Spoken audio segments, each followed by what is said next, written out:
غیر قانونی طور پر بھارت کے زیر قبضہ جموں کشمیر میں ڈونگ انتخابات کے دوسرے مرحلے کے خلاف آزاد کشمیر کے دارالحکومت مظفر آباد میں ہزاروں افراد سڑکوں پر نکل آئے۔ پاسبان حریت جموں کشمیر کے زیر اہتمام احتجاجی مظاہرے میں مختلف سیاسی اور مذہبی جماعتوں کے رہنماؤں سمیت لوگوں کی بڑی تعداد نے شرکت کی۔ مظاہرین نے سیاہ جھنڈے اور بینر اٹھا رکھے تھے جن پر ہم انتخابات نہیں آزادی چاہتے ہیں اور ہم انتخابات نہیں ریفرنڈم چاہتے ہیں جیسے نعرے درج تھے۔ مظاہرین نے بھارتی تسلط سے مکمل آزادی اور حق خودارادیت کا مطالبہ کرتے ہوئے بھارت کے خلاف اور آزادی کے حق میں نعرے لگائے۔ مقررین نے مظاہرین سے خطاب کرتے ہوئے انتخابات کو ایک فریب اور بین الاقوامی برادری کو گمراہ کرنے کے لیے بھارتی حکومت کی ایک سازش قرار دیا۔ انہوں نے کہا کہ انتخابات حق خودارادیت اور آزادی کا نعم البدل نہیں ہو سکتے۔ مظاہرین نے مسئلہ کشمیر کے حل کے لیے بین الاقوامی مداخلت کا مطالبہ کرتے ہوئے اقوام متحدہ کے مبصر دفتر کی طرف مارچ کیا۔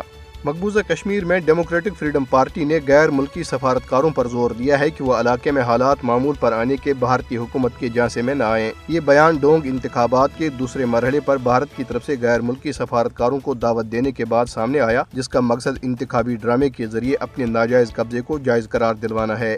ڈیموکریٹک فریڈم پارٹی کے ترجمان ایڈوکیٹ ارشد اقبال نے سری نگر میں جاری ایک بیان میں کہا کہ بھارتی حکومت کا یہ اقدام عالمی برادری کو گمراہ کرنے کی کوشش ہے۔ انہوں نے قابض حکومت پر زور دیا کہ وہ من پسند دوروں کے بجائے آزاد مبصرین کو صورتحال کا جائزہ لینے کی اجازت دے۔ ترجمان نے کہا کہ انتخابات کا مقصد کشمیریوں کی توجہ تحریک آزادی سے ہٹانا ہے اور بھارت کی تاریخ ہے کہ وہ اصل مسئلے سے توجہ ہٹانے کے لیے اس طرح کے ہتھ کنڈے استعمال کرتا رہا ہے۔ انہوں نے سفارتکاروں کو اقوام متحدہ کی سلامتی کونسل کی قراردادوں میں ان کے ممالک کا کردار یاد دلایا جن میں کشمیریوں کے حق خودارادیت کی ضمانت دی گئی ہے۔